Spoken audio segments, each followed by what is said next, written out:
Capítulo 181. La ceremonia de bendición fue interrumpida. El creyente elegido había huido. ¿Acaso aquel creyente rechazó el amor del Padre? Rotigus, el gran inmundo de Nurgle, sintió una ligera punzada de irritación. Pero como el más compasivo de los sirvientes de Nurgle, el generoso y dador de vida Padre del crecimiento y la abundancia, esta irritación se disipó rápidamente.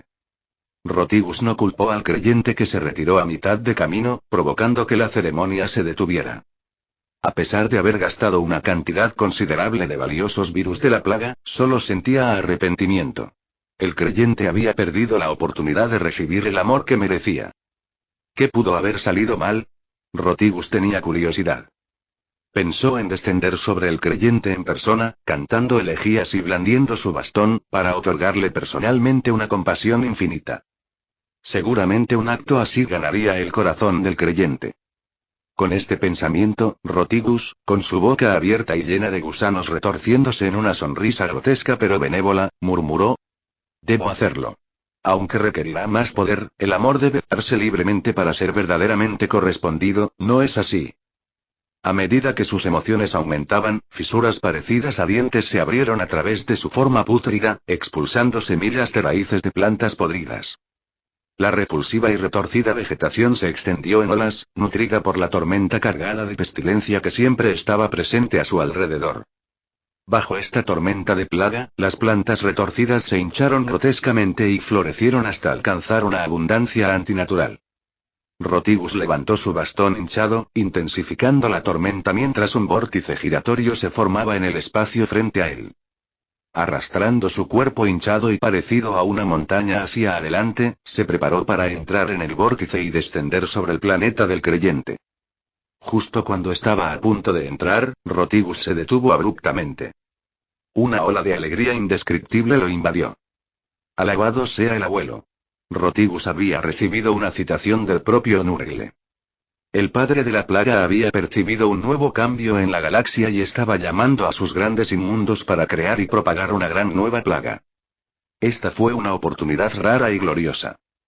Disipando el vórtice, Rotigus dejó de lado temporalmente su plan de visitar personalmente al creyente. Necesitaba regresar con su abuelo sin demora. De lo contrario, su rival, Kugat padre de la plaga, que había consumido la plaga más potente de Nurgle, podría aprovechar la oportunidad para difundir primero el amor del abuelo. Rotigus se dio la vuelta y se alejó pesadamente, con pasos atronadores mientras prácticamente saltaba de alegría. Su alegría sin límites era palpable para cualquiera que lo viera. Pronto, su inmensa forma desapareció en el éter, dejando atrás solo plantas retorcidas y charcos de agua resbaladiza y sucia. Silencio, silencio. Varios pequeños y podridos nurgletes jugaban en el lodo, solo para darse cuenta demasiado tarde de que su amo se había ido. Ah. Presas del pánico, los pequeños nurgletes se apresuraron a perseguirlo, con lágrimas brotando de sus ojos supurantes. En la ciudad el tren Fran acompañó a Little Brown hasta su casa, preguntando sobre la situación de la ciudad a lo largo del camino. Mientras caminaban por la calle central de la ciudad, miradas curiosas se asomaban desde las casas de madera que bordeaban el camino. Los residentes observaban al extraño alto y calvo, especulando sobre de dónde había venido este emisario. Lo que más les sorprendió fue la transformación de Little Brown. Apenas unas horas antes, se encontraba al borde de la muerte, tambaleándose a cada paso. Ahora su paso era firme y había recuperado la energía. ¿Pudo el dios emperador realmente haber bendecido a pequeño Brown? Fran frunció el ceño mientras observaba a los demacrados habitantes del pueblo que se alineaban a lo largo del camino. ¿Su ciudad sufre una grave escasez de agua? Nuestra agua ha sido contaminada. Recientemente, algunas personas, incapaces de soportar la sed, bebieron el agua sucia y enfermaron inmediatamente, explicó Little Brown, haciendo amplios gestos. Sus estómagos se hincharon como globos y vomitaron lodo verde. Miró a Fran con ojos esperanzados. Todos nos morimos de sed. Eres un emisario del Salvador.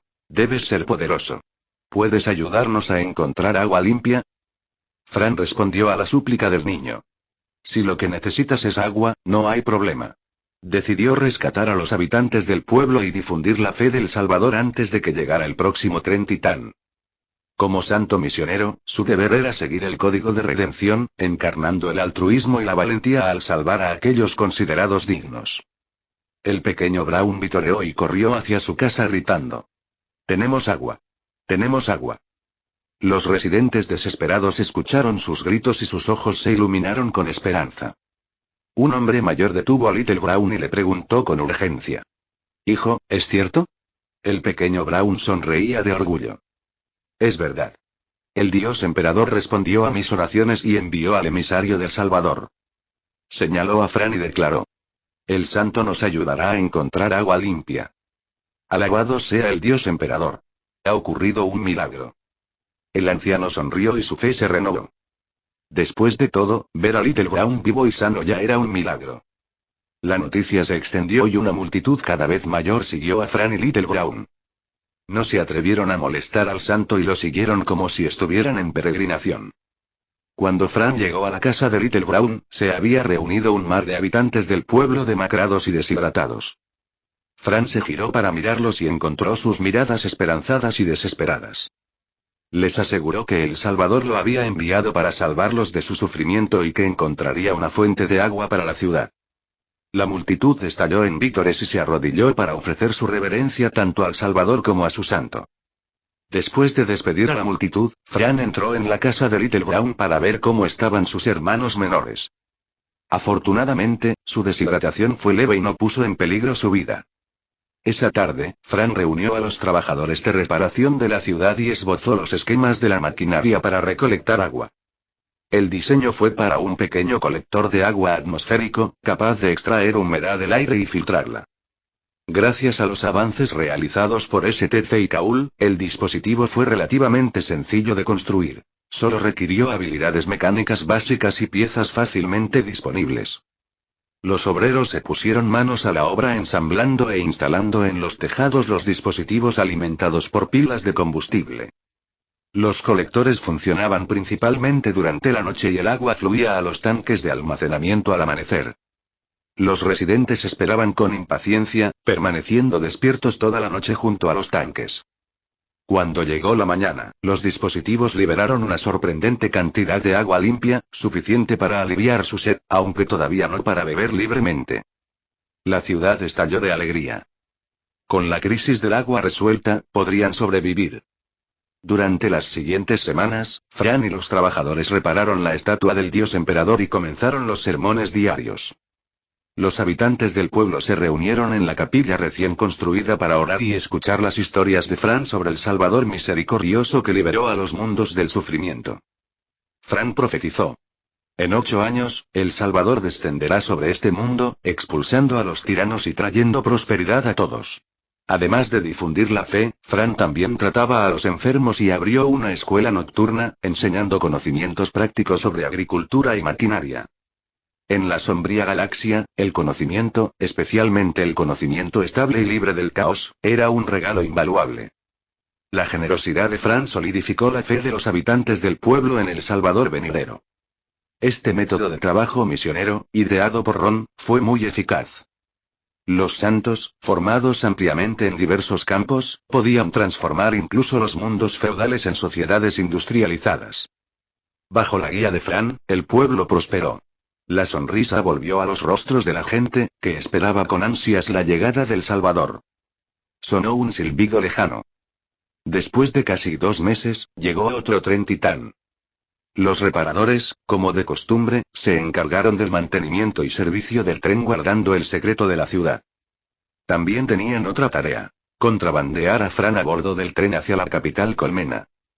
Cuando el tren partió, Fran se había ido, acompañado de pequeño Brown, quien había confiado a sus hermanos a los habitantes del pueblo. El pequeño Brown había decidido seguir al santo y dedicarse a la misión del Salvador hasta que el planeta fuera liberado. Meses después. En Ur, en la torre de la oficina del gobernador. Eden se estiró, tras revisar la preparación de las Fuerzas Armadas. Su jornada había terminado. De repente, un mensaje psíquico le llegó. Varios santos misioneros se habían infiltrado con éxito en la capital colmena de Matila.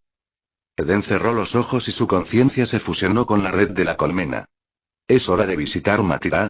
Capítulo 182. Con un estallido de luz radiante, la conciencia de Eden entró en la red colmena. El brillo dorado que emanaba de la roja era resultado de la infusión de energía del pequeño sol. En el espacio virtual, innumerables puntos de luz se entrelazaban, cada uno representando una vida. Estos nodos de alma interconectados pertenecientes a decenas de millones de individuos inteligentes y Eldar formaban un brillo galáctico. Como dueño de esta red, Eden podía controlar todas las vidas conectadas. Se concentró, señalando los nodos del alma marcados que representaban a los santos misioneros, y transmitió su conciencia a través de uno de ellos. En pocas palabras, Eden estaba ejerciendo su autoridad divina para poseer a un creyente. Este método era un truco familiar de los dioses de la disformidad, incluso del propio dios emperador. Cuando la luz se disipó, la conciencia de Eden se conectó con un santo misionero, observando los alrededores a través de su perspectiva. Por supuesto, esto era simplemente una conexión de la conciencia. El cuerpo del santo no podía soportar todo el poder del Eden. Canalizar demasiada energía psíquica aniquilaría al huésped. Esta conexión atado dejaba intactos los pensamientos y del anfitrión, funcionando como una cámara de vigilancia externa que le permitía acciones a Eden ver y escuchar todo. Una vez que se adaptó, Eden escuchó la voz de un niño cerca. «Señor Fran». La voz preocupada de Little Brown llamó a Fran, que de repente estaba aturdida. «Estoy bien, no te preocupes. Rápido, tenemos que movernos. Las fuerzas de represión ya vienen y...». Fran se sacudió su aturdimiento e instó al niño a seguir adelante. Apenas hubo hablado cuando una ráfaga de balas atravesó el aire y mató a varios trabajadores aturdidos que se encontraban cerca. Afortunadamente, Fran y Little Brown resultaron ilesos. El momento no podría haber sido peor. Llegaron a la capital de la colmena solo para toparse con una violenta campaña de represión. Eden, observando desde la perspectiva de Fran, se sintió como una cámara humanoide de 360 grados, captando cada detalle de la escena caótica. Más adelante, las fuerzas de represión avanzaron en masa, acompañadas por el atronador avance de los tanques blindados. Sobre ellos se alzaba la torre de la colmena, una masa enmarañada de plasiacero y hormigón armado, capa sobre capa caótica, que se extendía infinitamente hacia el cielo de acero. Esta colmena inferior empequeñecía a la de Urk tanto en escalada como en desorden. Mientras Eden evaluaba la situación, el campo de batalla cambió. Los rebeldes lanzaron un contraataque, lanzando bombas incendiarias a las fuerzas de represión. Las llamas químicas se adhirieron a los soldados, ardieron ferozmente y resultaron casi imposibles de extinguir. Estaba claro que los rebeldes estaban bien organizados. Esto era una buena señal. Una rebelión organizada podría aprovecharse para desafiar al gobernador del sector. Sin embargo, su fuerza por sí sola no sería suficiente. Las fuerzas de represión respondieron con fiereza. Los tanques avanzaron a toda velocidad entre las llamas, lanzando proyectiles contra las filas rebeldes. «Quédate cerca de mí». Sintiendo el peligro, Fran agarró la mano de pequeño Brown y corrió hacia su cubierta. Detrás de ellos se produjeron explosiones que enviaron ondas de choque que hicieron caer a muchos. A pesar de su resistencia, los rebeldes estaban siendo aplastados. Los refuerzos para las fuerzas de represión llegaron cuando naves de asalto descendieron del cielo de acero y arrojaron enormes cápsulas a la refriega. Las pesadas cápsulas aplastaron a rebeldes y soldados por igual, sembrando el caos indiscriminadamente. Los rebeldes observaron las cápsulas con cautela, sin estar seguros de lo que estaba emergiendo. Cerca de una cápsula, dos rebeldes cautelosos se acercaron con las armas en alto. Estallido. La escotilla de la cápsula explotó hacia afuera, arrojando a un rebelde contra una pared distante. Rugido. Se escuchó un bramido gutural cuando un guerrero con armadura de color rojo sangre emergió, agarró al rebelde restante y lo destrozó con fuerza bruta. La sangre salpicó la armadura carmesí del guerrero, amplificando su frenesí. Se oyeron más rugidos. Más guerreros de color rojo sangre salieron de las cápsulas, empuñando brutales armas cuerpo a cuerpo y masacrando indiscriminadamente. Los gritos llenaron el aire mientras estos berserkers atacaban tanto a los rebeldes como a las fuerzas de represión. Su aura de violencia destrozó la moral de los rebeldes, obligándolos a huir aterrorizados. Pero los berserkers no dieron cuartel y persiguieron a sus presas con furia implacable. Maldita sea, esos son guerreros herejes. Fran, abrazando fuertemente a Little Brown, fue arrastrada por la multitud en pánico, tratando de escapar. Los berserkers se acercaron, su sed de sangre palpable. Carne y sangre salpicaron la espalda de Fran mientras la masacre se desataba. Sangre para el dios de la sangre. Cráneos para el trono de los cráneos. Los berserkers rugieron y sus frenéticos ojos brillaron de color carmesí. Incluso los soldados más endurecidos se derrumbaron bajo el peso de su presencia opresiva. A bordo de una de las naves de asalto, un tecnosacerdote vestido de negro observaba la carnicería que se desarrollaba debajo. Estos guerreros sedientos de sangre costaron innumerables vidas para crearlos, murmuró el sacerdote, con la tensión evidente en su voz. Después de un momento de observación, los labios del sacerdote se curvaron en una sonrisa siniestra. Han cumplido las expectativas, este éxito permitiría asegurar recursos adicionales para experimentos aún más amplios. En el suelo, Eren, todavía atado a Fran, observó cómo se desarrollaba la carnicería. Las tácticas y la energía frenética de los berserkers eran inconfundibles. Estos eran los guerreros de Korne. La mente de Eden corría. ¿Berserkers de Korne? Son mucho más fuertes que los cultistas con los que me he enfrentado antes. Están casi al nivel de los astartes. El gobernador del sector claramente había cruzado una línea. Eden tuvo que reconsiderar sus planes. Si había berserkers, era muy probable que hubiera un demonio mayor. No podía permitirse el lujo de correr ningún riesgo. Por ahora, su prioridad era asegurar la supervivencia de Fran. Las hachas de los berserkers se acercaban peligrosamente a Fran. Perderlo sería desastroso. Era esencial para reunir información crucial. La determinación de Eden se endureció. No era momento para vacilaciones. Capítulo 183. Los berserkers de Korne arrasaron el campo de batalla, demoliendo edificios y masacrando a todos a su paso. Extremidades amputadas y ríos de sangre marcaron su rastro de matanza. A medida que el peligro se acercaba a Fran y Little Brown, Eden se sentía cada vez más ansioso. Aunque los berserkers no tenían como objetivo específico a Fran, quedar atrapado entre la multitud que huía no le dejaba prácticamente ninguna posibilidad de sobrevivir. Eden, que todavía era una mera conciencia atada al cuerpo de Fran, no podía intervenir directamente para detener a los berserkers de Korne. Tampoco podía descender completamente al cuerpo de Fran. Su inmensa energía incineraría al frágil anfitrión. Sin embargo, Eden no se quedó sin opciones. Podría empoderar temporalmente a Fran otorgándole una bendición. A través de un canal especial, podía infundir a Fran una oleada de energía, otorgándole un tremendo poder por un corto tiempo. Pero había un problema. Según las leyes de la disformidad, el poder de un dios no podía concederse simplemente a voluntad. Fran tuvo que orar activamente al Salvador, solicitando formalmente la salvación. Solo después de que el ritual de oración estableciera una conexión, Eden pudo canalizar su poder. Eden estaba exasperado. ¡Qué regla tan enrevesada! Con razón los dioses del caos difundieron tantos rituales para que sus seguidores rezaran. Para empeorar las cosas, otro berserker cargaba directamente hacia Fran, cortando cualquier retirada. En el campo de batalla, Fran agarró con fuerza la mano de Little Brown, con un atisbo de desesperación en sus ojos. Temía defraudar al Salvador y a su pueblo, y su misión de difundir la fe terminaría allí. Los berserkers de Korne eran demasiado rápidos. Rodeados por ambos lados, escapar parecía imposible. ¿Vamos a morir? El pequeño Brown tembló, aferrándose a Fran con miedo. No, no lo haremos. La expresión de Fran se endureció. Algo en lo profundo de él le decía que este no era el final. Llevando a Little Brown a un rincón para ponerlo a salvo, Fran se dirigió al medio de la calle, siguiendo las instrucciones del Códice de Redención.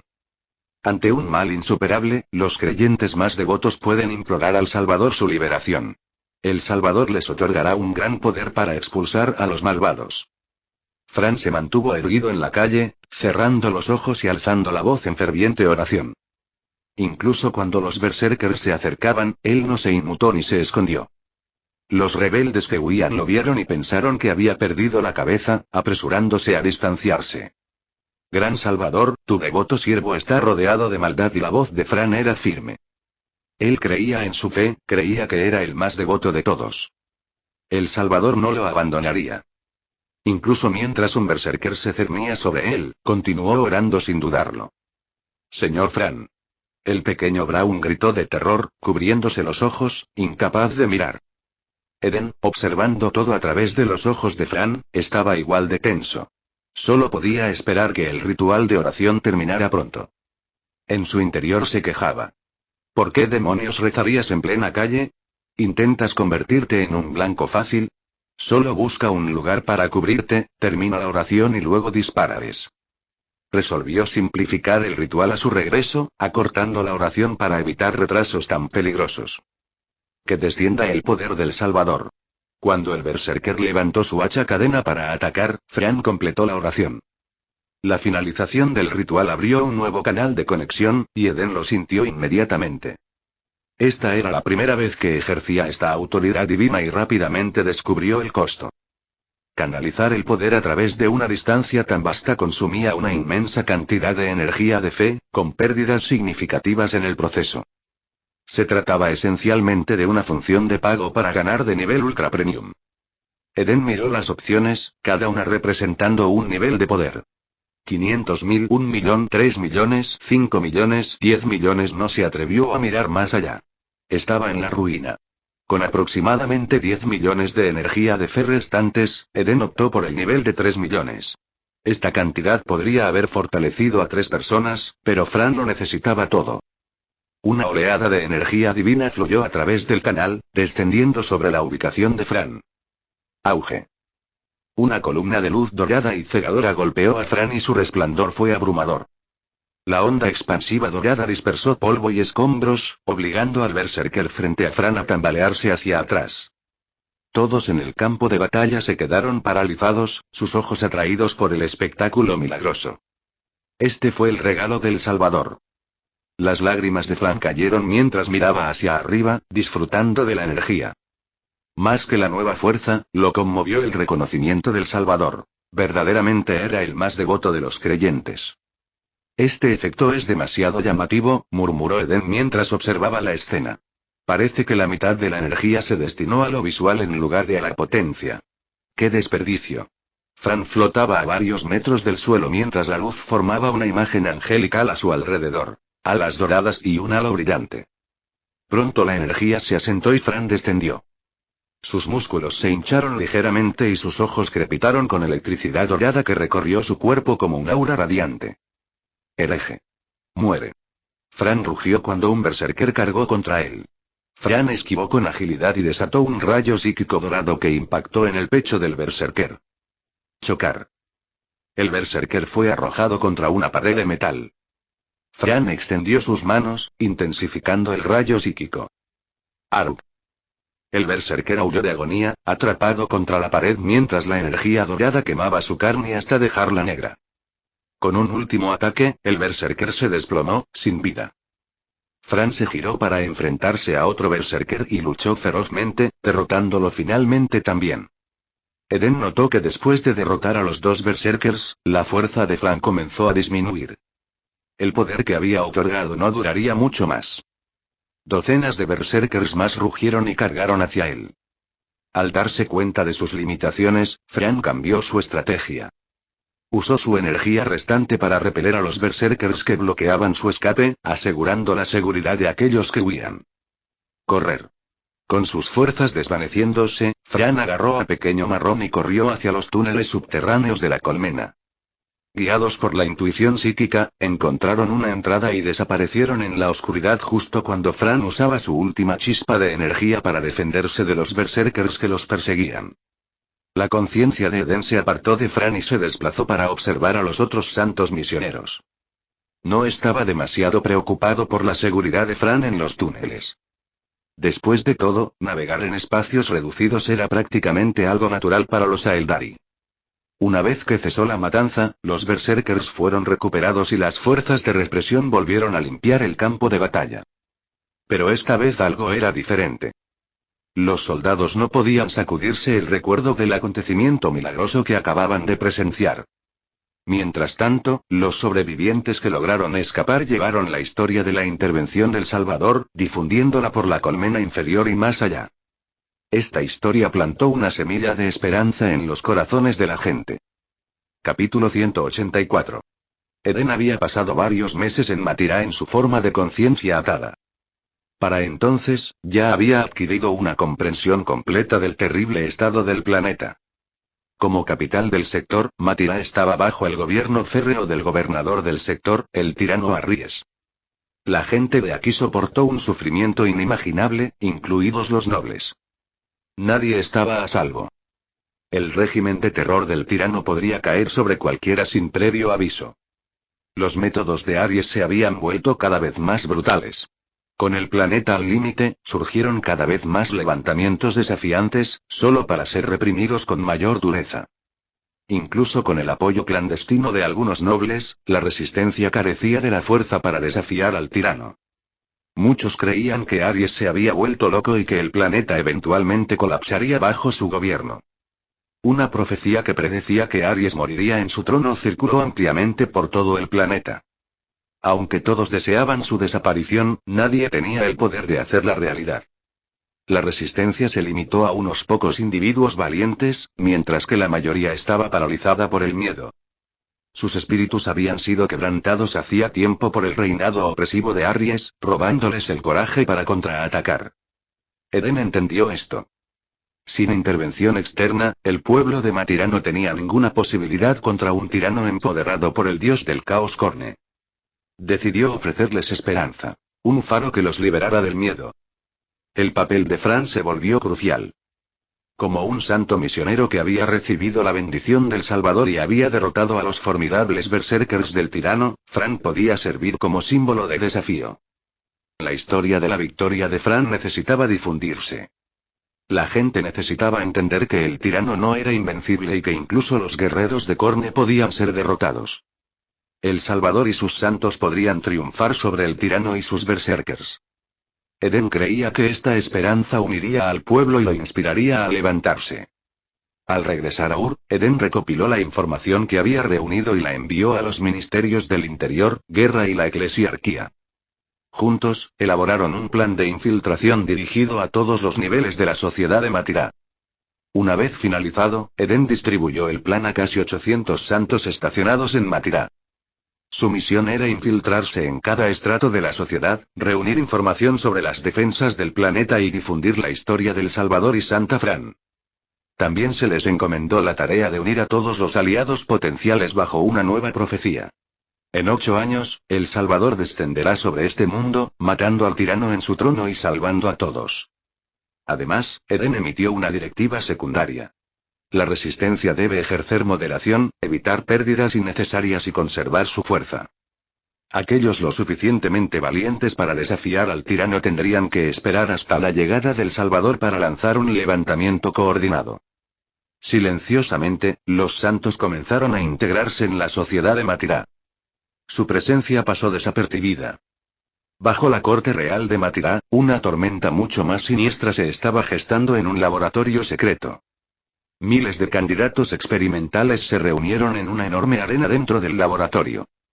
Vestidos con harapos y armados únicamente con barras de hierro oxidadas, estos individuos fueron obligados a participar en una competición mortal.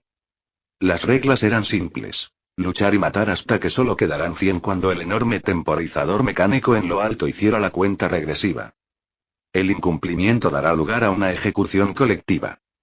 Impulsados por la desesperación, los candidatos se atacaron unos a otros con brutal ferocidad. El sonido de huesos rompiéndose y sangre salpicando resonó por toda la arena. Sonido metálico. Por favor, perdóneme. Un hombre frágil tembló, dejó caer su vara y pidió misericordia. Fue inmediatamente derribado y su cráneo fue aplastado por otro participante desesperado. En este ámbito, la debilidad significaba muerte.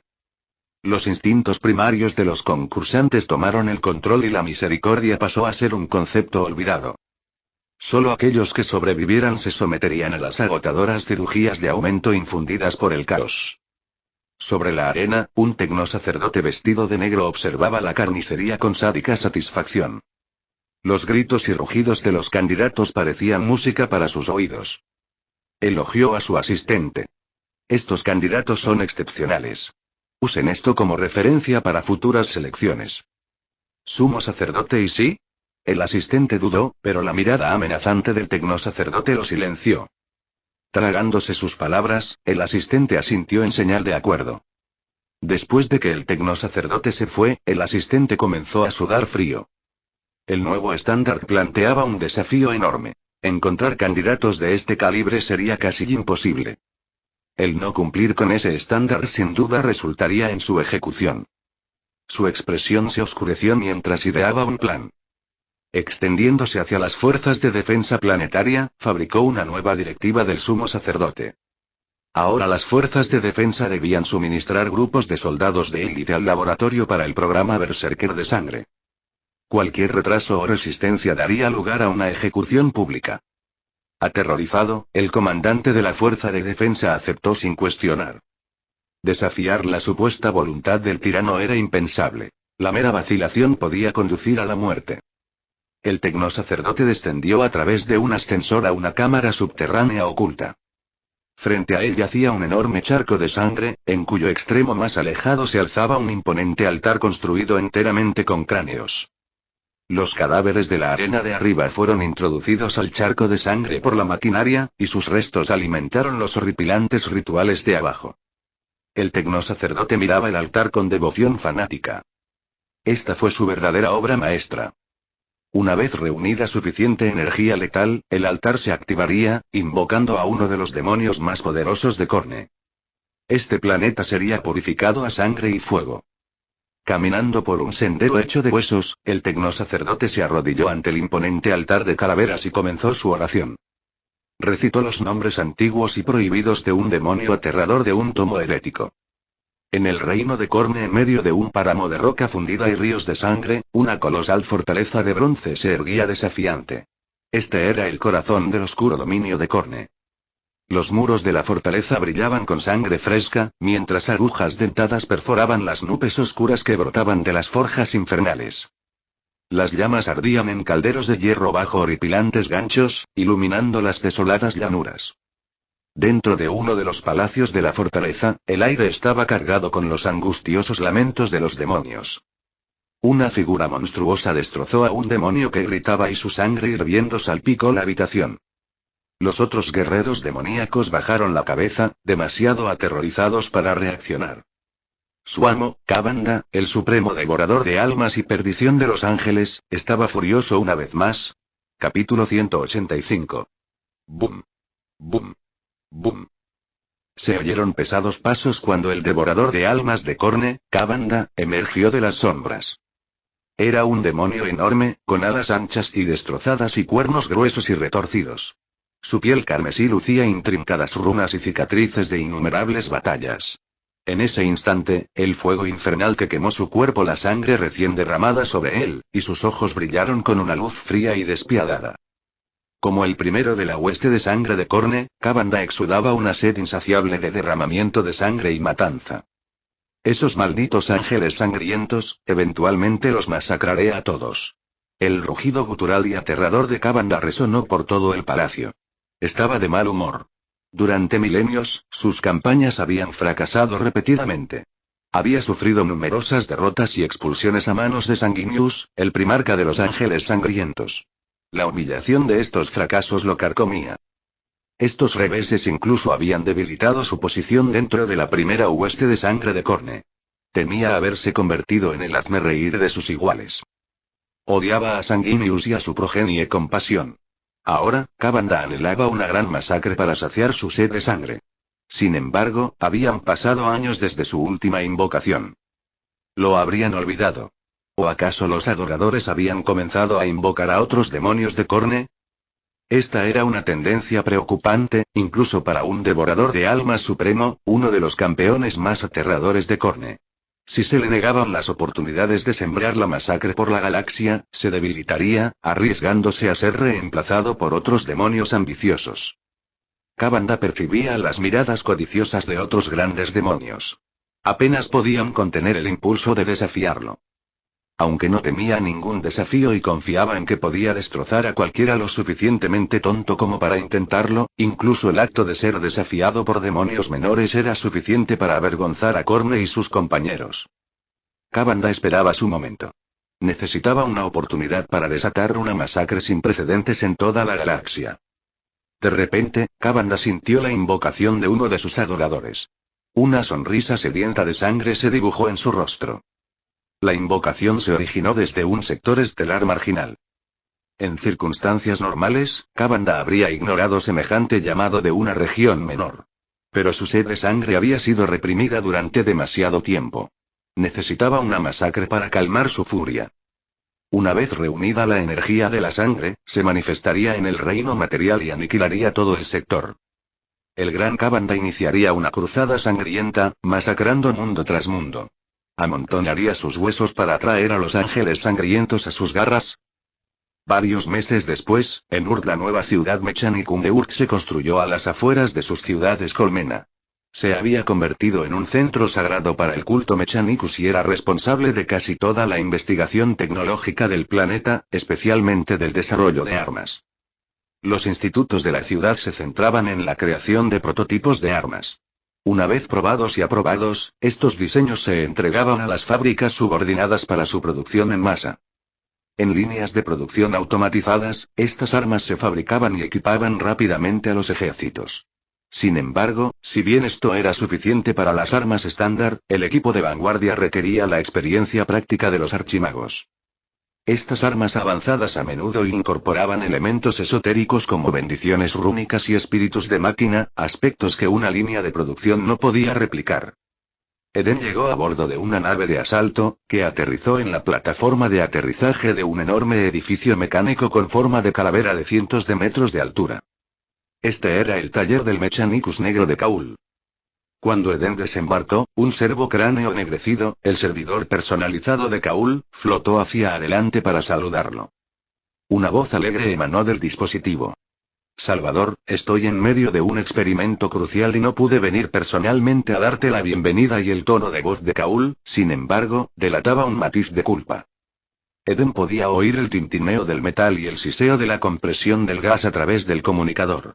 También percibía tenues rastros de energía de disformidad. ¿Qué estará tramando ese lunático esta vez?, se preguntó Eden. Auge. Una explosión masiva sacudió todo el taller del Mechanicus negro. Secciones de las paredes se agrietaron y partes de la estructura comenzaron a derrumbarse. Tras un tenso silencio, Eden gritó con fastidio. ¿Ya estás muerto?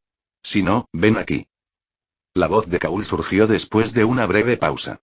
Sigo con vida. Solo perdí el conocimiento por un momento.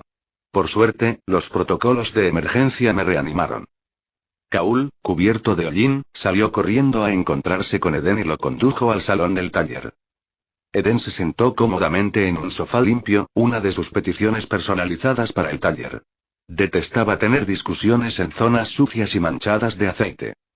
Sirviéndose una bebida fría del refrigerador, Eden inició la conversación. ¿Está listo lo que pedí? Claro.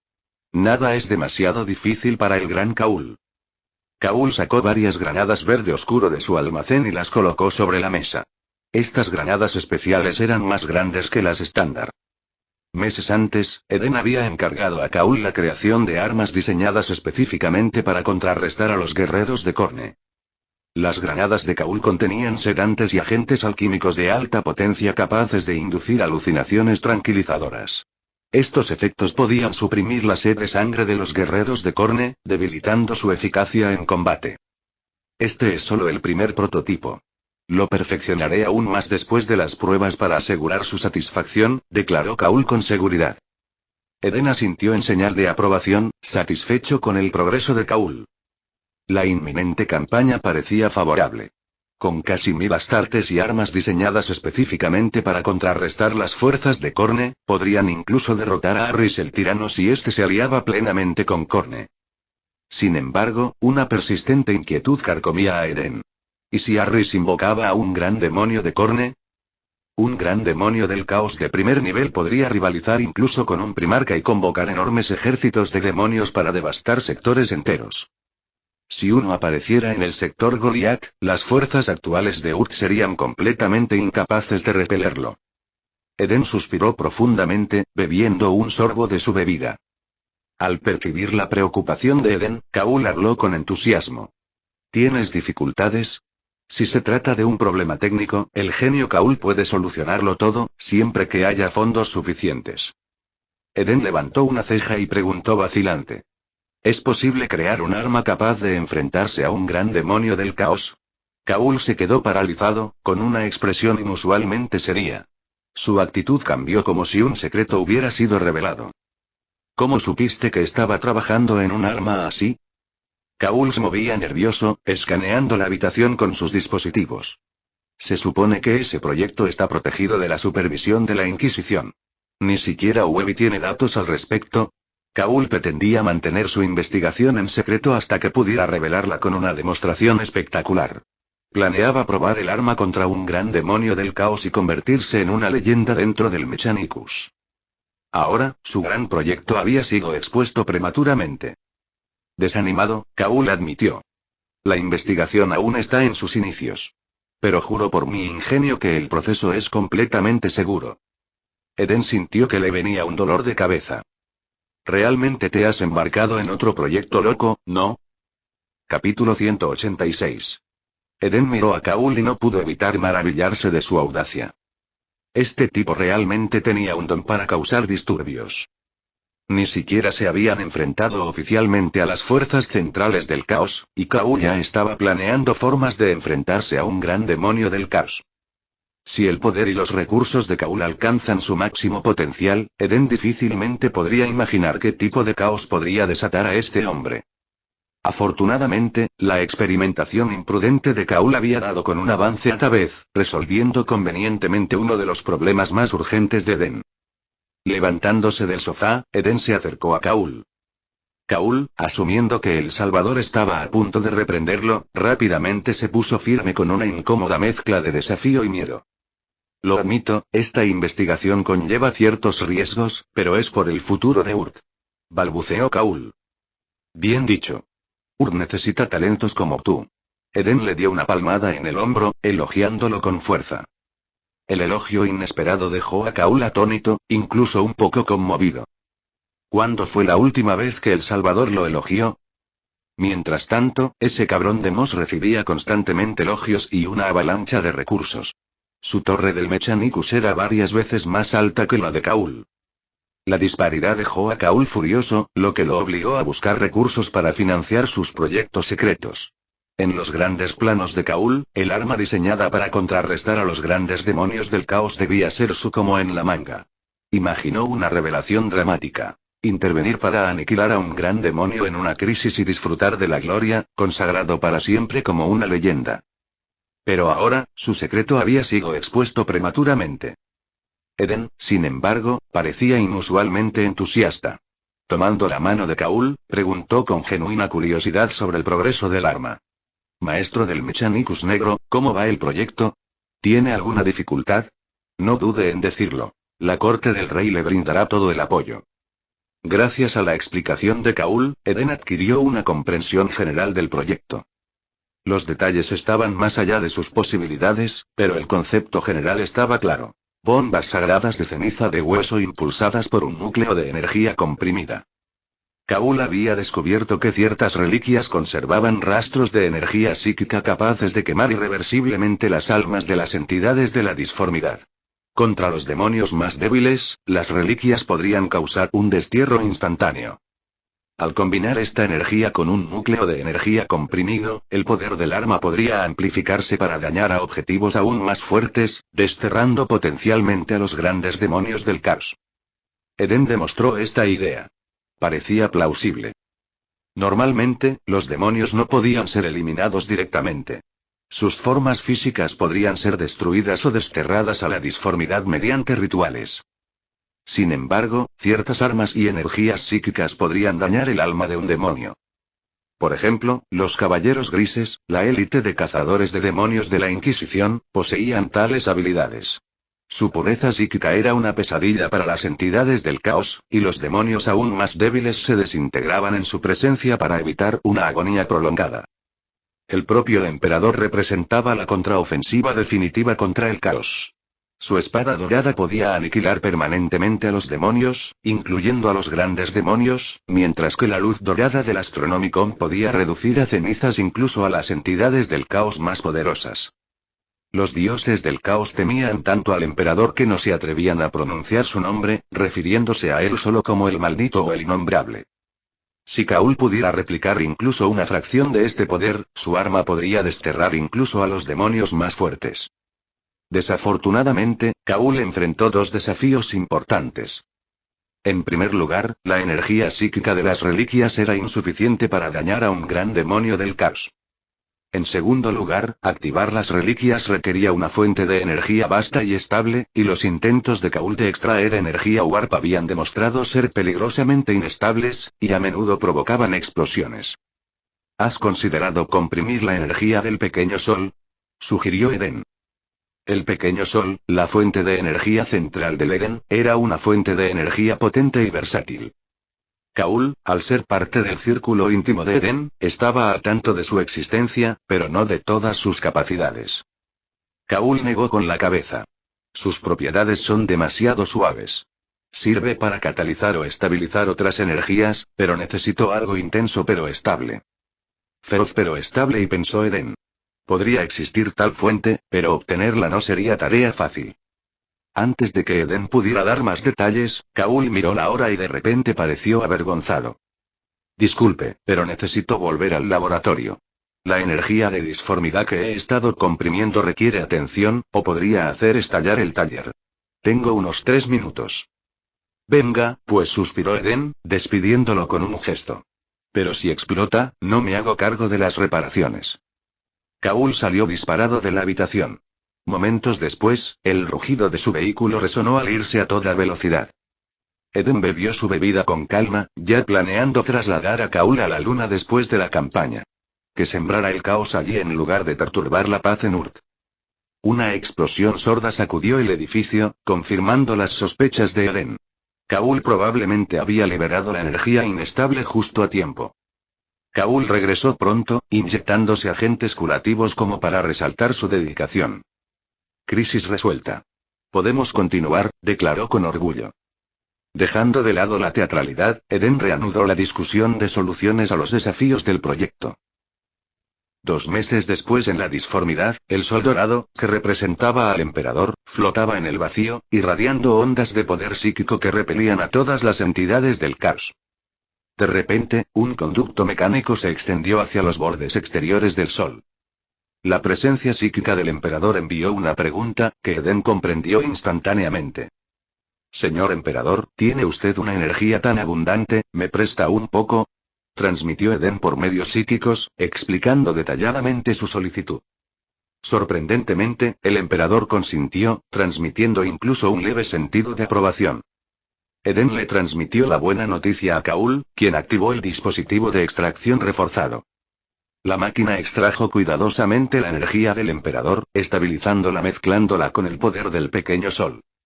Finalmente se completó la primera bomba de ceniza de hueso sagrada totalmente funcional. En el campo de pruebas, Eden se puso gafas protectoras y le indicó a Kaul que continuara. Auge.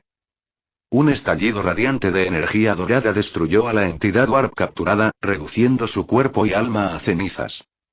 La prueba fue un éxito. Sin embargo, Kaul se acercó vacilante después. Ya se nos acabó el último lote de médula. ¿Podríamos extraer más? Eden suspiró profundamente. Bien. Toma lo que necesites. Solo, aprovecha esta vez.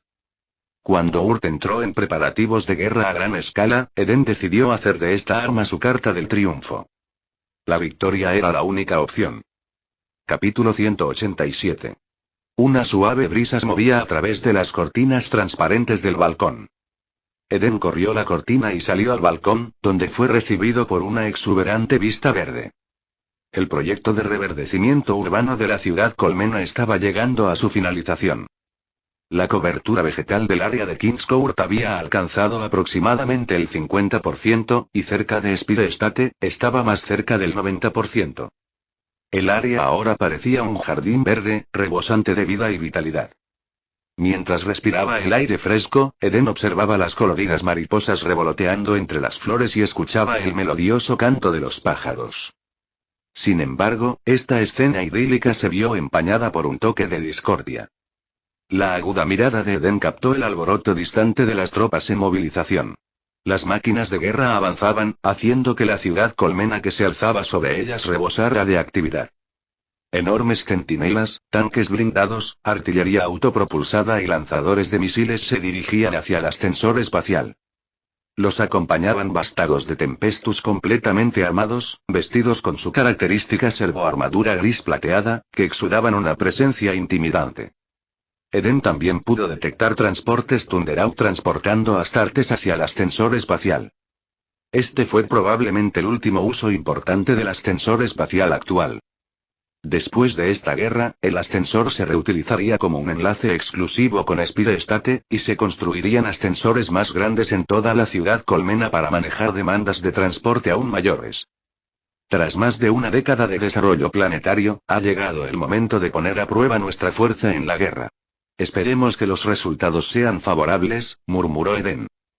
Si bien no disfrutaba de la guerra, en la galaxia del infierno, las civilizaciones sin los medios para librar una guerra estaban condenadas a la extinción.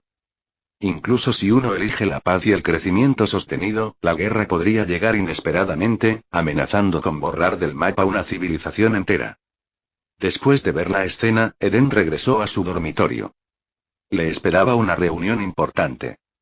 Con la ayuda de Linda, su doncella mayor, Eden se vistió con una túnica ceremonial de color blanco plateado, bordada con sutiles motivos dorados.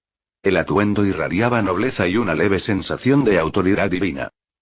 Después, se unió a Shaim y Milia para desayunar en el comedor. Tío Eden. Milia lo saludó con una sonrisa brillante e inocente, irradiando energía juvenil como una flor recién florecida en primavera. Habían pasado 10 años desde que era una niña frágil y digna de lástima. Ahora, se había convertido en una joven vivaz y radiante. Tío Eden y Shaim también lo saludó. El niño se había convertido en un joven robusto, de aproximadamente 1,8 metros de altura, con su uniforme militar perfectamente planchado. Años de intenso entrenamiento habían dejado cicatrices en su cuerpo, un testimonio de su dedicación. Miró a Eden expectante, como si esperara permiso para hablar. Eden se sentó a la mesa e hizo un gesto para que los hermanos se unieran a él. Disfrutaba de su compañía. Desde que se convirtió en el Salvador, hubo pocas personas con las que Eden pudo compartir vínculos tan estrechos. A medida que su esencia divina se fortalecía con el influjo de la fe, a veces sentía que su humanidad disminuía lentamente. Esto no era una buena señal. Eden buscó activamente preservar su humanidad manteniendo un estilo de vida normal y fomentando las conexiones personales. Tomando un sorbo de jugo de fruta, Eden miró cálidamente a Shaim. Sé lo que quieres preguntar. Apruebo tu solicitud. Esta vez, te unirás al almirante Caes como su asistente durante la operación. El rostro de Shaim se iluminó de emoción. Gracias, tío Eden. Después de haber estudiado en la Academia Leal durante casi una década, Shaim finalmente tuvo la oportunidad de pisar un verdadero campo de batalla.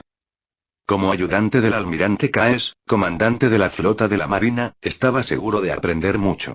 Eden siempre había planeado que Shaim adquiriera experiencia práctica. En 3 años, Shaim, como heredero de la familia Govendi, alcanzaría oficialmente la mayoría de edad y asumiría el papel de comerciante libre. En ese momento, lideraría una flota en misiones de exploración y comercio a través de la galaxia. Después del desayuno, Eden llevó a Shaim a la cámara del consejo para una importante reunión previa a la guerra. La cámara, llena del círculo íntimo de la corte del rey, estaba llena de actividad. Cuando Eden entró, todos se pusieron de pie y colocaron sus manos sobre sus corazones en señal de saludo. Salvador. Eden tomó asiento a la cabecera de la mesa y los demás siguieron su ejemplo.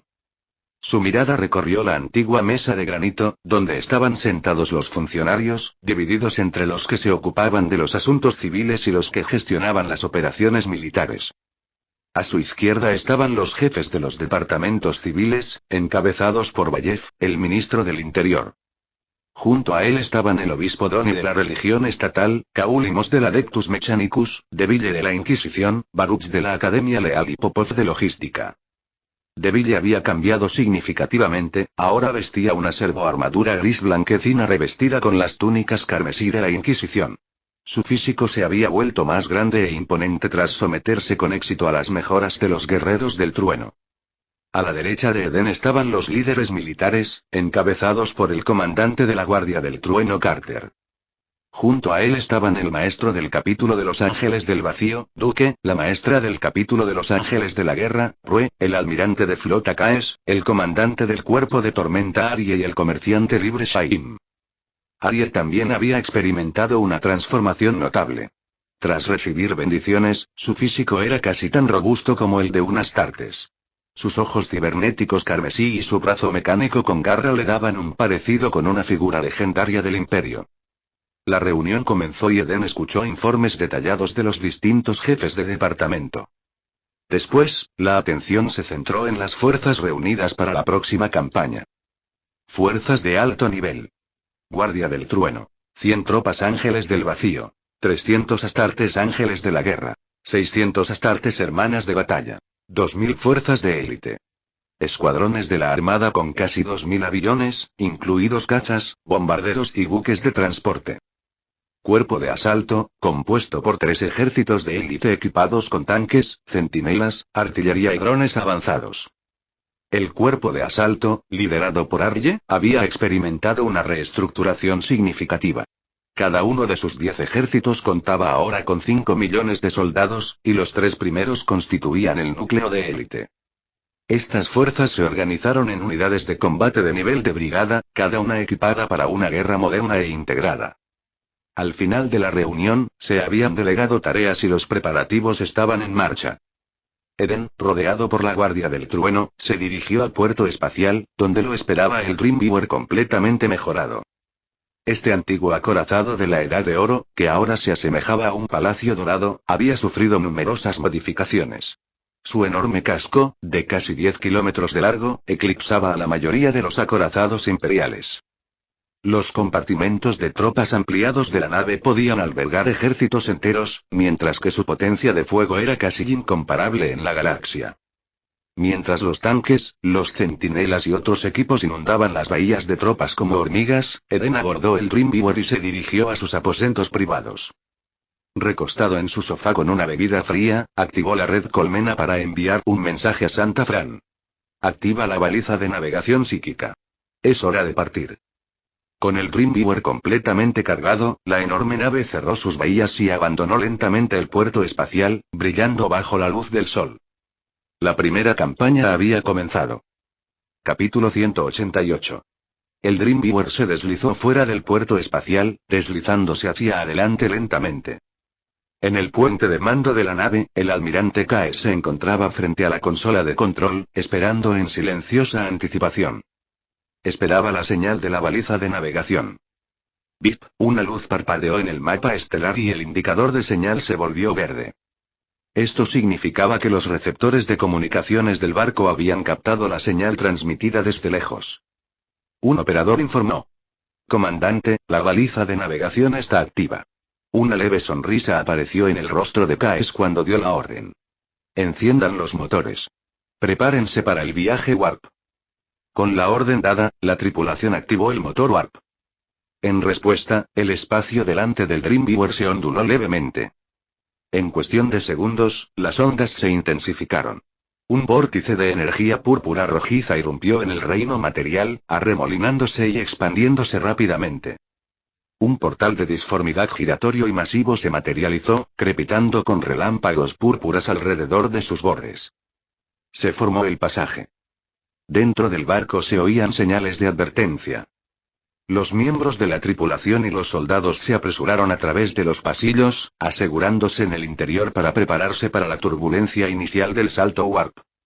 Junto a las ventanas de observación, la misteriosa luz púrpura del portal de disformidad proyectaba un tono antinatural sobre el rostro de Caes, lo que lo hacía sentir un poco incómodo. Pronto, unas persianas metálicas descendieron sobre las ventanas, sellándolas por completo.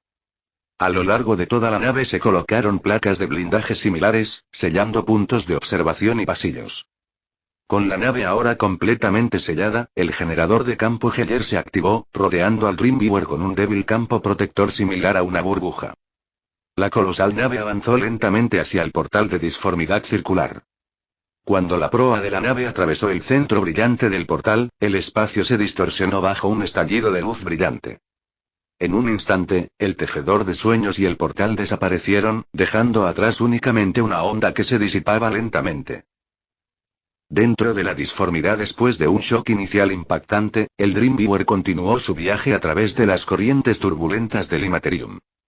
Se siente un poco como viajar en barco, comentó Eden desde la comodidad de su lujoso camarote. Reclinado en un lujoso sofá, la experiencia le pareció extrañamente novedosa. Esta fue su primera vez viajando a través de la disformidad a bordo de una nave. Después de unos momentos de observación, Eden se bajó la máscara para dormir y se dejó adormecer por el suave balanceo. Necesitaba descansar, conservar su energía para las batallas y las interminables responsabilidades que le esperaban en la capital del sector. Los días de relax habían terminado. Sector capital, Martilla. En el Palacio Real reinaba el caos. El vidente jefe, Mondi, se retorcía en el suelo enjollado, gritando de agonía. Su cuerpo había sido cortado en dos y su sangre se había acumulado en un espeso rastro carmesí. Cerca de allí, un berserker de Corne permanecía en silencio, agarrando un hacha de cadena ensangrentada y con el rostro carente de cualquier emoción. Chamulla tan tonto. ¿Cómo te atreves a maldecirme? En el enorme trono mecánico, el tirano Arris rugió. Sus ojos inyectados en sangre y su cuerpo grotescamente mutado fueron consumidos casi por completo por el caos. Monty murió sin comprender nunca por qué su señor lo había matado. Durante años había leído la misma profecía. El tirano de la familia Mario morirá en el trono. Mientras luchaba por levantar su mano hinchada, Arris señaló a otro vidente tembloroso. Tú. Continúa la adivinación. Ese sí, mi señor. Tartamudeó el vidente aterrorizado. Tras echar un vistazo al cadáver de Mondi, el hombre tragó saliva con dificultad antes de continuar con la adivinación del cristal. Unos momentos después, levantó la vista con una sonrisa forzada y declaró. Mi señor, la profecía se ha roto. Nadie te hará daño. Tu reinado perdurará eternamente. La furia de Arris aumentó. Un brazo mecánico salió disparado, agarró al vidente y lo arrastró hacia sí. Gusano mentiroso. ¿Quién dijo que nadie podría hacerme daño? Ese maldito Salvador viene a matarme. No me digas que no has oído la profecía. Todos en este planeta la saben. Aterrorizado, el vidente tartamudeó. Mi señor, yo he crujido. El brazo mecánico lo aplastó hasta convertirlo en pulpa y su sangre salpicó la grotesca forma de Arris, haciéndolo parecer aún más monstruoso. Tras desechar el cuerpo sin vida, Arris se desplomó en su trono. Con un silbido, los sistemas mecánicos le inyectaron una gran dosis de sedantes. Calmándose un poco, se quedó mirando los cuerpos en el suelo, hundiéndose en el silencio. Otro asesinato. Perdía el control cada vez con más frecuencia y masacraba a casi todos los funcionarios de su corte. Mientras el palacio estaba empapado de sangre, el mundo exterior se volvía extrañamente tranquilo. En los últimos días no había habido señales de rebelión.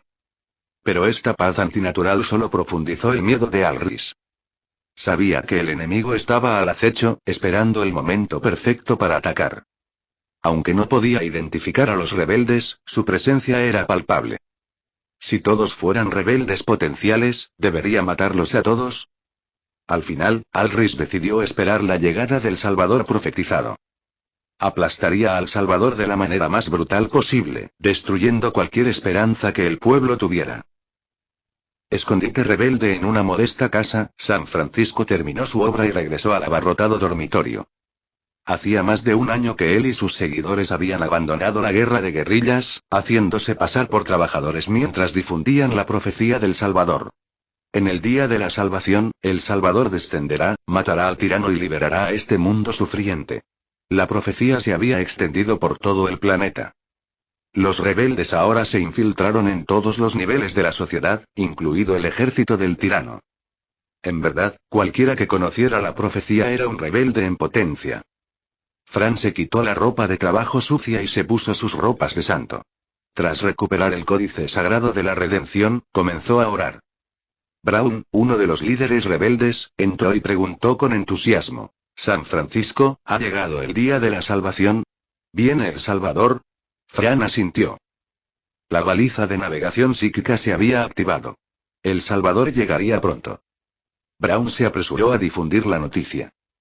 El mensaje pasó discretamente. A través de una mirada, un gesto, una sonrisa. Los que creyeron comprendieron inmediatamente y comenzaron sus preparativos silenciosos. La atmósfera en las calles se volvió inquietante. Las tropas represivas también lo sintieron. Una tensión extraña.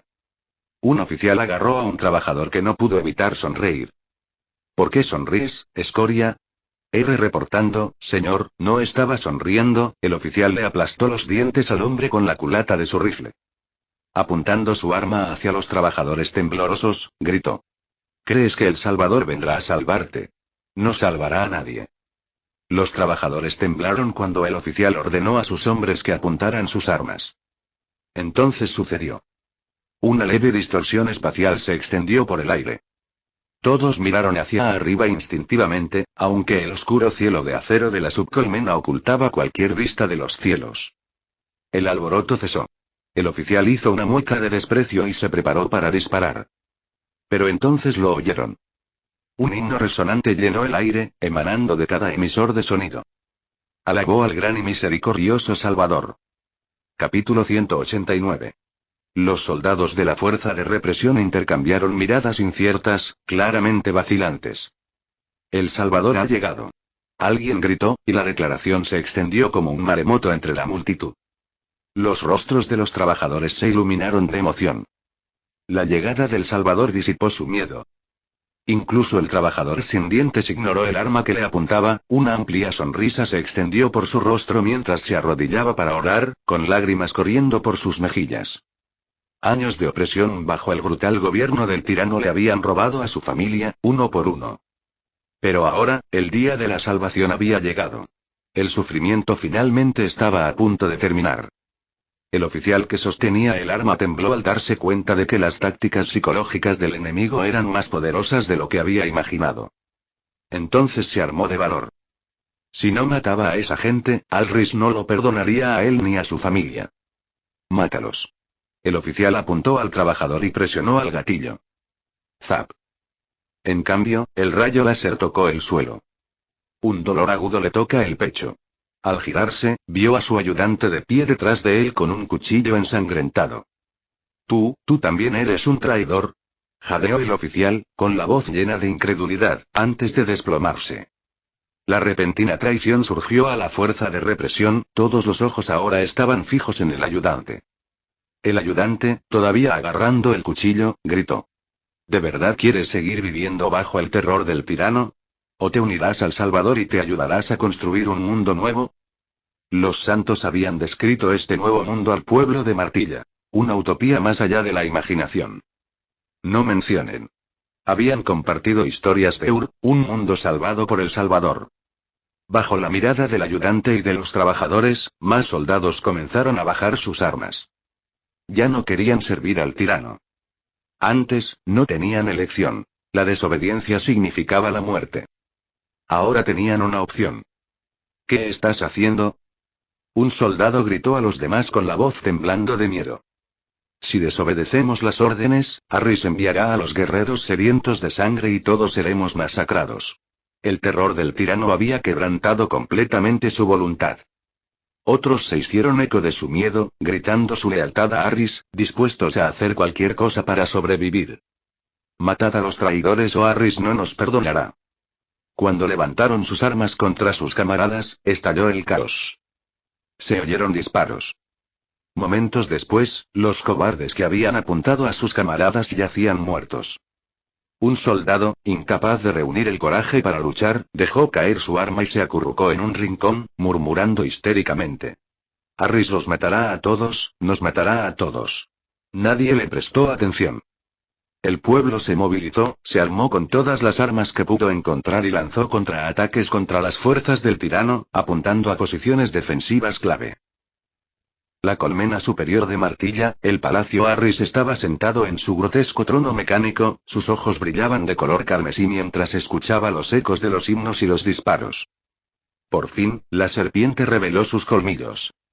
Había estado esperando este momento. Elimínenlos a todos. Rugió, ordenando a sus fuerzas aplastar a los rebeldes. Al mismo tiempo, recibió informes de la llegada de un buque de guerra procedente de Urt. Harris se burló mientras revisaba la información. ¿Un solo buque de guerra? ¿Se atreven a desafiar mis dominios con un solo barco? Ridículo. El puerto espacial de Martilla albergaba casi toda la flota naval del sector. Esta flota contaba con un acorazado, casi 20 cruceros y una amplia gama de buques de escolta. No importa cuán poderoso sea el barco enemigo, no podría soportar el ataque de una flota entera.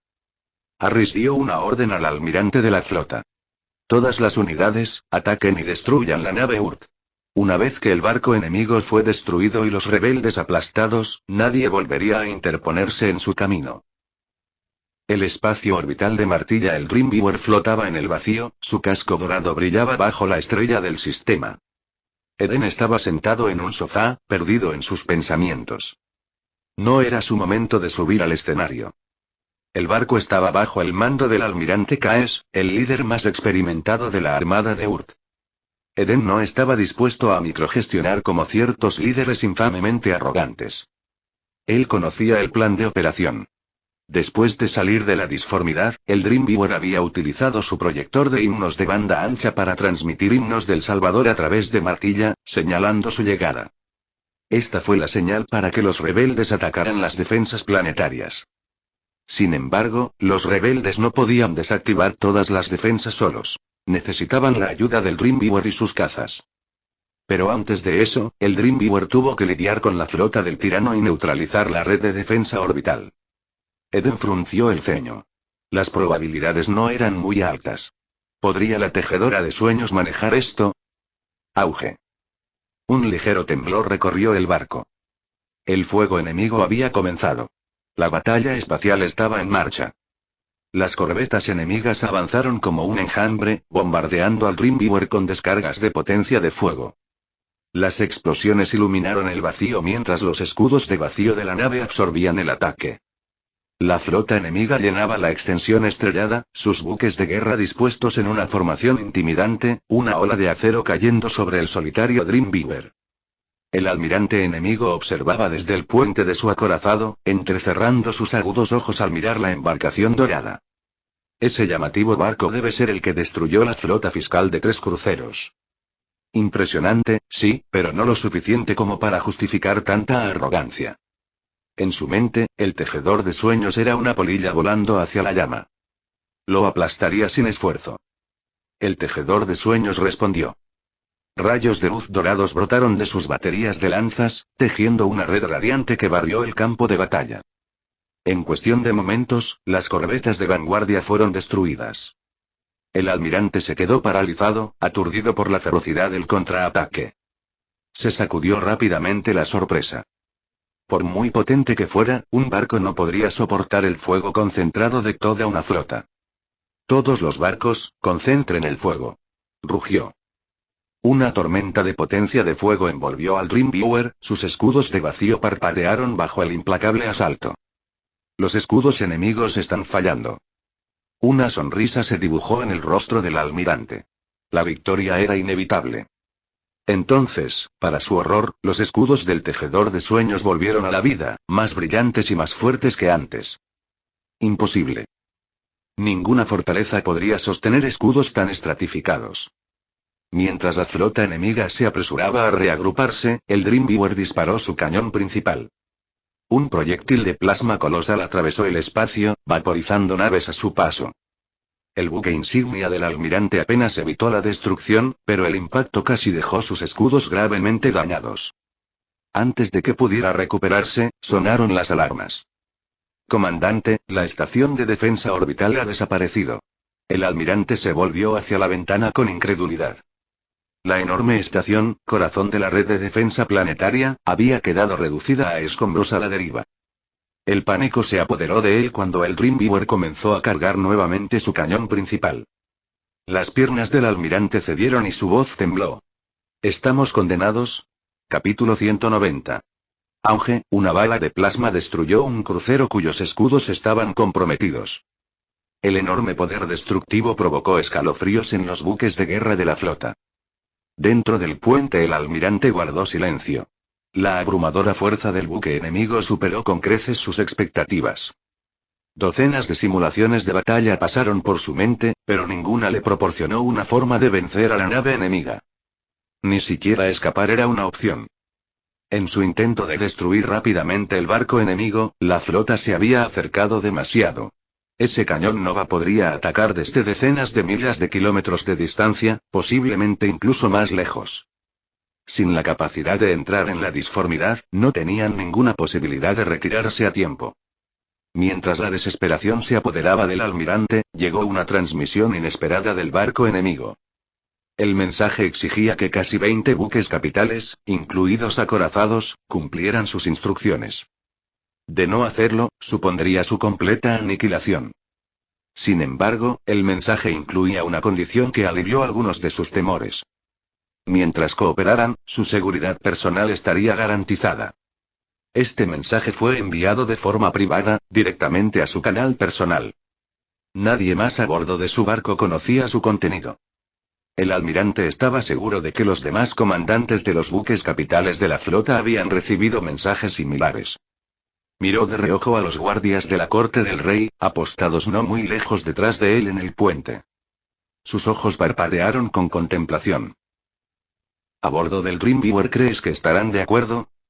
Shaheen miró a Kaes, evidentemente nervioso. Kaes sonrió levemente. Lo harán. Los ataques de choque y pavor anteriores ya les han quebrado los nervios. Si tienen un mínimo de inteligencia, sabrán que decimos lo que queremos decir. Según la información que hemos reunido a lo largo de los años, la mayoría de estas personas son desertores de la flota original del sector Golian. No tienen lealtades firmes ni están dispuestos a luchar hasta la muerte por un tirano. Solo obedecen órdenes porque quienes los ejecutan los vigilan. Si intentan rendirse o rebelarse, los guardias de la corte del rey los ejecutarán. Así que solo nos queda garantizar su seguridad personal y darles un rayo de esperanza. Esos comandantes saben que esta es su única oportunidad de sobrevivir. Para sobrevivir, hará cualquier cosa. Shaheen se dio cuenta de algo. Por lo tanto, no les pedimos directamente que se rindan.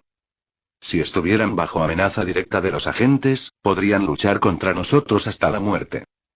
En lugar de eso, les permitimos cometer errores al comandar sus buques de guerra, lo que permite que nuestras tropas aborden y tomen el control. Exactamente. Kaes miró a Shaheen. Que los ángeles de la guerra se preparan para el abordaje. Justo ahora los comandantes aceptan nuestros términos y Kaes se giró hacia la ventana de observación, frunciendo ligeramente el ceño. Su confianza no era tan firme como antes. La guerra estaba en constante cambio. Como comandante del Tejedor de Sueños, El Salvador le había confiado el mando total. Sin interferencias, autonomía total. Fue un nivel de confianza incomparable, pero también una inmensa responsabilidad. Él fue el único responsable del resultado. Kaes había sopesado cuidadosamente sus opciones. El Dreamviewer por sí solo no podría eliminar rápidamente tantos buques de guerra. Destruirlos a todos sería un tremendo desperdicio y debilitaría gravemente la fuerza militar del sector.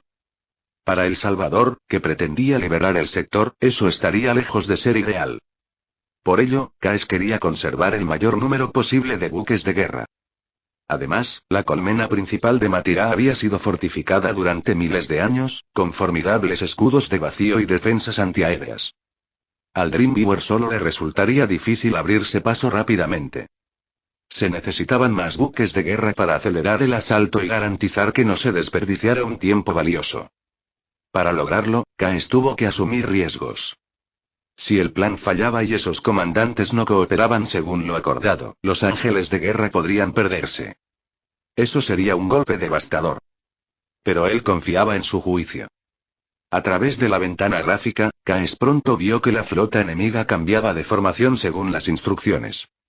Sus naves capitales ahora estaban expuestas en los flancos. No hubo tiempo para dudas. Inmediatamente dio la orden. Lancen los torpedos de abordaje. Zas, zas, zas. Se lanzaron docenas de torpedos de abordaje, siguiendo sus trayectorias designadas hacia las naves capitales del enemigo. Caes había optado por no usar la teletransportación para el abordaje. En su lugar, confió en torpedos de abordaje diseñados específicamente para tales asaltos.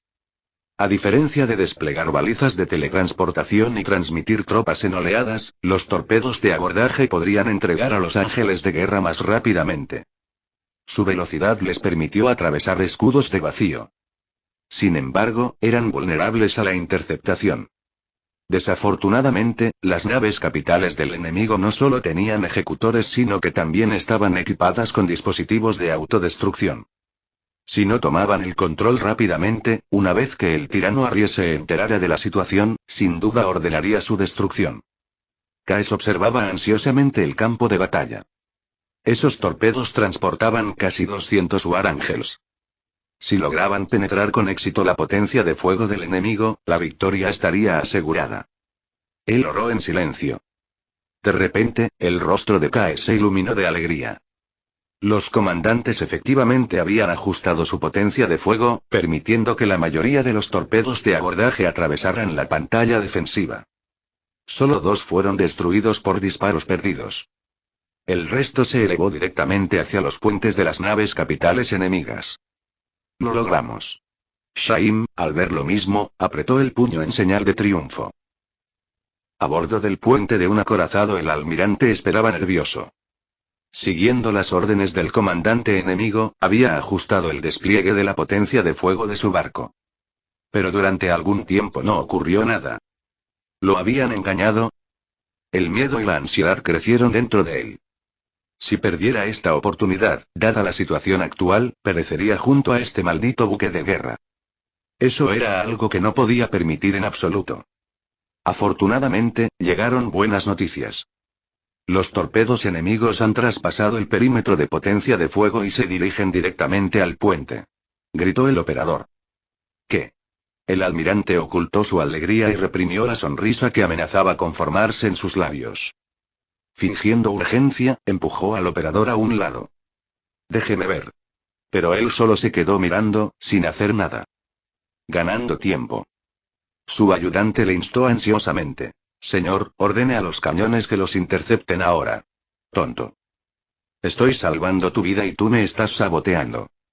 El almirante apretó los dientes y lanzó miradas urgentes al ayudante mientras intentaba calmar la situación. Mantengan las posiciones de fuego. Esto podría ser una artimaña. No debemos actuar precipitadamente. Tus ojos están fallando. Si dudamos más, el puente será atacado. El ayudante, que parecía leal y justo, gritó a los artilleros. Derríbenlos. Si algo sucede, asumiré toda la responsabilidad. Tú. El almirante señaló a su ayudante, el hermano menor y tonto de su esposa, que casi le reventaba un vaso sanguíneo. En ese momento, los guardias de la corte del rey se dieron cuenta. Desenvainaron sus espadas sierra y avanzaron con frialdad. Al ver esto, el almirante se desesperó. Nunca debí haber puesto a ese idiota en mi flota. Este es el fin. A mitad de camino hacia el puente, un ruido sordo sacudió el barco. Un torpedo de abordaje se estrelló contra el casco y su ojiva de fusión atravesó el blindaje. Auge. Un enorme torpedo de abordaje se estrelló contra el puente. El metal chirrió al atravesar el casco y saltaron chispas por todas partes. La escotilla se abrió de golpe y un escuadrón de 10 hombres de ángeles de guerra, vestidos con servoarmaduras carmesí, dio un paso adelante. La salvación había llegado. El almirante estaba entusiasmado pero siguió con su actuación. Señalando a los ángeles de la guerra, rugió. Mátalos. El comandante de la guardia de la corte del rey lo miró profundamente antes de conducir a sus hombres a la batalla. Las espadas sierra chocaron mientras la sangre se esparcía por el puente. Pero los guerreros bioingenierizados de nivel bajo no eran rival para los astartes. Los ángeles de guerra los masacraron rápidamente. Su líder se dirigió hacia el estrado de mando. El almirante se acercó apresuradamente. La autodestrucción se activará en cualquier momento. Puedes desactivarla, ¿verdad? Como si fuera una respuesta, sonaron las alarmas. Se había activado la autodestrucción. El tirano Aries debe haberse dado cuenta de la caída de la flota y haber decidido destruirla. Sin decir palabra, el comandante del Ángel de la Guerra dio un paso adelante, sacó un dispositivo de descifrado con forma de calavera y lo conectó al sistema. Urt había perfeccionado hacía tiempo métodos para anular tales sistemas. Pronto, la secuencia de autodestrucción fue neutralizada. La huella de datos del espíritu máquina también se había integrado completamente en los sistemas del buque de guerra. La acción de abordaje había sido un éxito. 2 cruceros se autodestruyeron por falta de equipos de abordaje, pero el resto fueron asegurados. Dentro de sus aposentos timbre, Eden revisó su placa de datos. Un informe de batalla de Caes. Dejando de lado los detalles intrincados, el mensaje central estaba claro. 17 naves capitales habían jurado lealtad al Salvador. La flota se estaba reorganizando. En 3 horas atacarían a Matirá. Dios mío. ¿Has adquirido una flota? Incluso con expectativas previas, los resultados aún lo sorprendieron. No tenía muchas esperanzas de capturar los buques de guerra. Al ser naves autodestructivas, podrían haber explotado todas. Ahuyentarlas o aniquilarlas habría sido un gran éxito. Pero Caes había asegurado toda la flota. Eden estaba extasiado. Esto significaba que ahora poseía la fuerza espacial más formidable del sector. Nadie podía oponerse a él. Si algún planeta se atreviera a resistirse, pronto se convertiría en cristal. Pronto, la flota se reunió detrás del Dreamviewer, una fuerza imparable que avanzaba hacia la capital del sector, Matirá. Y hasta aquí el vídeo. Si te gustó, no olvides dejar tu me gusta. Suscribirte a Mr. Manua MX y activar la campanita para que no te pierdas ningún contenido. Cuéntame en los comentarios qué te pareció y si te gustaría ver el siguiente vídeo u otra novela. Gracias por acompañarme y nos vemos pronto con más.